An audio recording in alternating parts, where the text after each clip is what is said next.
17h.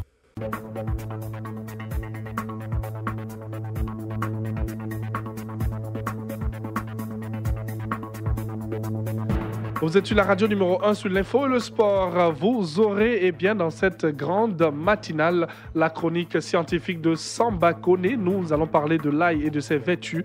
Vous aurez aussi le sport à 7h20, la matinale de la Coupe du Monde en compagnie de Fernand Kouakou. Avant tout ceci, c'est bien sûr le journal avec vous, Denise de la Fafiette. Bonjour. Bonjour Thierry Angeval, bonjour à tous. À la une de cette édition, la capitale politique abrite aujourd'hui un conseil des ministres présidé par le chef de l'État, Alassane Ouattara. En prélude, s'est tenu hier un conseil de gouvernement, toujours à Yamoussoukro.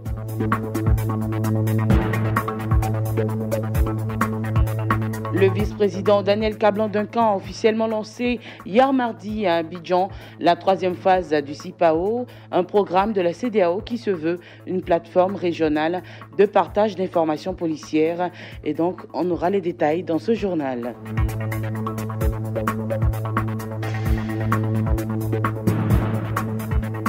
Après les inondations, la première dame de Côte d'Ivoire apporte la compassion et le réconfort aux victimes et familles de victimes.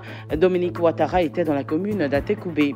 Dans l'actualité internationale, la Cour suprême a validé hier mardi le décret de Donald Trump durcissant l'entrée aux États-Unis de ressortissants de 6 pays majoritairement musulmans.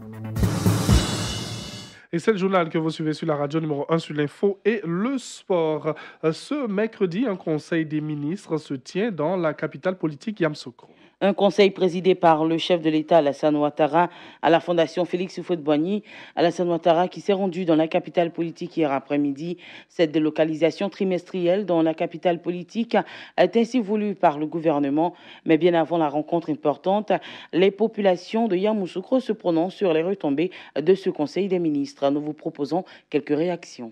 Charlie Vagnon, animateur producteur, c'est un moment de féliciter le gouvernement en place pour tout le travail énorme qu'ils abattent pour permettre également à la population de partager ces moments également parce que c'est pas toujours le commun des mortels, le citoyen lambda, c'est pas comment fonctionne en général un conseil des ministres, qu'est-ce qu'on y décide, qu'est-ce qu'on y fait, quelles sont les décisions qui sont prises à part le communiqué officiel du gouvernement, pour dire que simplement les choses se passeraient bien. Et puis ça donne une possibilité à la population de vivre les temps forts également de ces rencontres parce que ça permet aux hôtels également de te plaindre, ça permet également aux restauratrices, aux restaurateurs de remplir leurs assiettes. Touré Ibrahim, selon moi je trouve que c'est une bonne chose déjà pour la ville de Yamoussoukro, le fait que le gouvernement se déplace dans notre ville. Sur le plan même économique, c'est une bonne chose, sachant que les hôtels, ainsi de suite, même le transport, tout peut bouger. Sans oublier les maquis. Dans un premier temps, c'est une bonne chose pour la population. Si ça pouvait être récurrent, fréquemment, ça aurait été bien. Moustapha Anne, pour le conseil des ministres qui se déroule pour la deuxième fois à Yamoussoukro. Pour nous, les habitants de Yamoussoukro, il y a des inconvénients. Les inconvénients, c'est que ici à Yamoussoukro, on n'a qu'une seule voie. Dans chaque conseil des ministres, ils sont obligés de barrer les voies. Là, ça ralentit un peu nos commerces.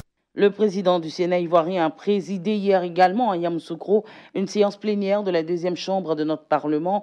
L'examen de propositions de la résolution portant règlement du Sénat a été adopté par l'ensemble des 66 sénateurs présents à cette rencontre. Le point avec Seydou Koulibaly. À l'ouverture des travaux de cette séance plénière, le président du Sénat a fait observer une minute de silence pour saluer la mémoire des compatriotes qui ont perdu la vie à l'occasion des inondations intervenues à Abidjan et des victimes de l'effondrement d'un immeuble en construction ici même à Yamoussoukro. Ces événements malheureux, selon le président du Sénat, sont la conséquence de l'incivisme et du non-respect des lois en vigueur. Face donc à la gravité de ces agissements répétés et connus de tous, le président du Sénat a proposé d'entrevoir une liaison avec l'Assemblée nationale et le gouvernement en vue de la mise en place d'un groupe de travail pour ensemble réfléchir et proposer des solutions pour juguler cet incivisme contagieux de certains individus. En outre, 3 points majeurs sont passés au peigne fin au cours de cette séance, notamment la proposition et l'adoption des résolutions portant règlement du Sénat, examen de la proposition de résolution portant règlement du Sénat et la mise en place des différents organes du Sénat. Tous ces points inscrits à l'ordre du jour ont été adoptés à l'unanimité par l'ensemble des 66 sénateurs présents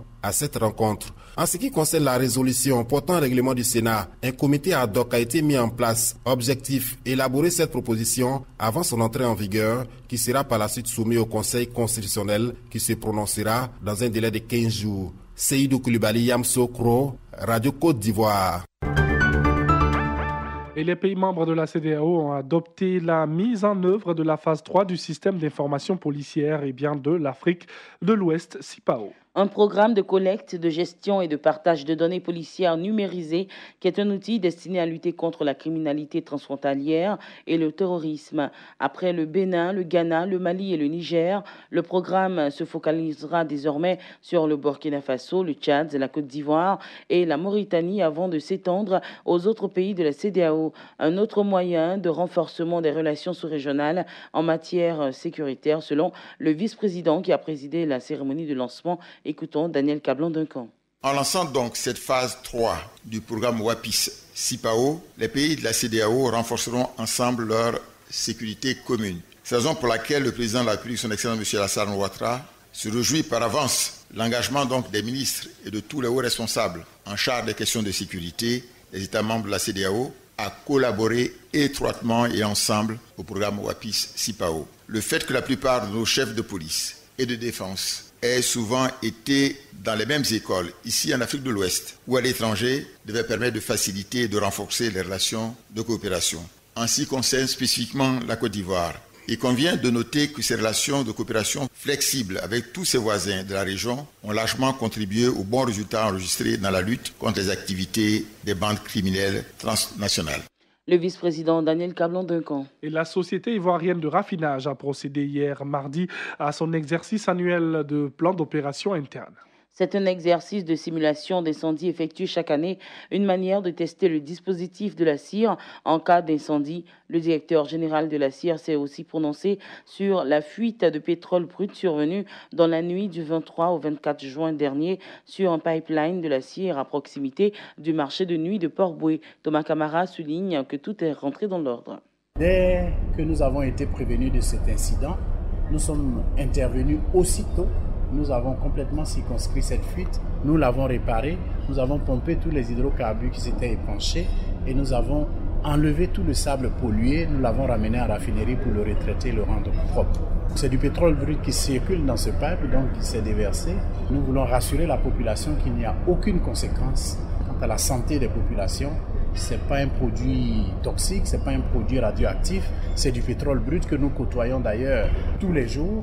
Dès lors que nous avons nettoyé le site, il n'y a plus aucun risque pour les populations. Et Denise, revenons sur cette action sociale. Après sa visite lundi aux familles sinistrées de la commune de Cocody, la première dame s'est rendue dans la commune d'Atekoubé où 6 personnes ont perdu la vie lors des inondations consécutives aux pluies diluviennes qui se sont abattues sur Abidjan. Dominique Ouattara a procédé à la remise de dons en espèces, en vivres et non-vivres d'une valeur de 14 millions de francs CFA. Écoutons la première dame de Côte d'Ivoire, Dominique Ouattara. Ici, à Atekoubé, les familles ont recueilli d'autres familles. Et vraiment, je voudrais les féliciter et leur dire que je suis très fière d'eux. Je suis venue aujourd'hui vous apporter des denrées alimentaires et des dons en nature qui viennent de vous être énumérés. Je sais que cela ne remplacera pas votre être cher, mais j'espère qu'ils vous seront utiles pour retrouver un peu de confort le temps que vous puissiez regagner vos domiciles respectifs. J'ai également une pensée attristée pour nos frères et sœurs de l'intérieur du pays qui ont été durement touchés par ces inondations. Je vous souhaite beaucoup de courage afin que vous puissiez vous relever de ces difficultés. Vous pouvez compter sur moi pour être à vos côtés, chers frères et sœurs. La première dame de Côte d'Ivoire, Dominique Ouattara, et le Conseil supérieur des imams, le COSIM, est aussi sensible au désarroi des populations. L'imam Sékou Sylla, porte-parole du COSIM, lance un appel à la solidarité à toute la communauté musulmane de Côte d'Ivoire. Face au bilan officiel qui fait état de 20 personnes décédées, le Conseil supérieur des imams en Côte d'Ivoire voudrait exprimer ses condoléances les plus attristées aux familles endeuillées et adresser sa compassion à tous ceux qui ont subi des sinistres de quelque nature que ce soit. Féliciter le gouvernement de la République pour sa prompte réaction face à cette épreuve qui a endeuillé des familles entières. Lancer un appel des plus pressants à la communauté musulmane afin que celle-ci se mobilise pour venir en aide aux victimes de cette épreuve à travers des actions de solidarité agissantes dans les mosquées et autres structures organisées. Le Conseil supérieur des imams en Côte d'Ivoire, pour sa part, en cette période où la météo indique une pluviométrie assez importante, invite les religieux à continuer les prières et invocations. Et un autre sujet, examen à grand tirage de l'éducation nationale. Nous parlons des épreuves orales du baccalauréat. La ministre Konza Kamara a visité hier 2 centres d'examen en prélude au Conseil des ministres. C'était donc à Yamoussoukro, mais à Daloa, les épreuves orales du baccalauréat ont aussi bien démarré. Ce sont 10 232 candidats de la région du Haut-Sassandra qui frappent aux portes des universités et grandes écoles. Cette année, les candidats à ces épreuves orales trouvent des sujets abordables, nous dit Alassane Koulibaly, notre correspondant dans la région.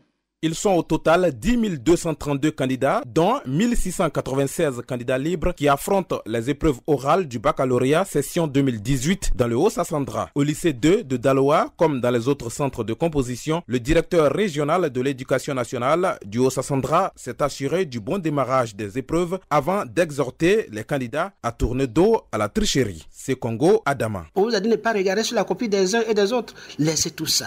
Faites-vous confiance. Ce que vous avez appris pendant les 9 mois avec vos professeurs, mettez ça en exécution, mettez ça en plan pour produire le maximum de vous-même. Parce que je sais que vous valez quelque chose. À 12h, au lycée Antoine Gauze de Daloa, quelques candidats se disent confiants après leur interrogation. Sompougdou Catherine, j'ai fait espagnol aujourd'hui. Au début, j'ai trouvé ça un peu dur, mais ça va aller. Ça va. Après, là, je me suis sentie à l'aise. Et je compte aborder le reste avec le même état d'esprit. Fofana Siaka, terminal A2. J'ai fait anglais aujourd'hui. Bon, l'épreuve orale, ça s'est bien passé, c'était abordable. Les tests qu'on m'a donné, au fait, je comprenais. La région du Haut-Sassandra totalise 16 centres de composition, dont 12 à Daloa commune et sous-préfecture. Alassane Koulibaly, Daloa, Radio Côte d'Ivoire.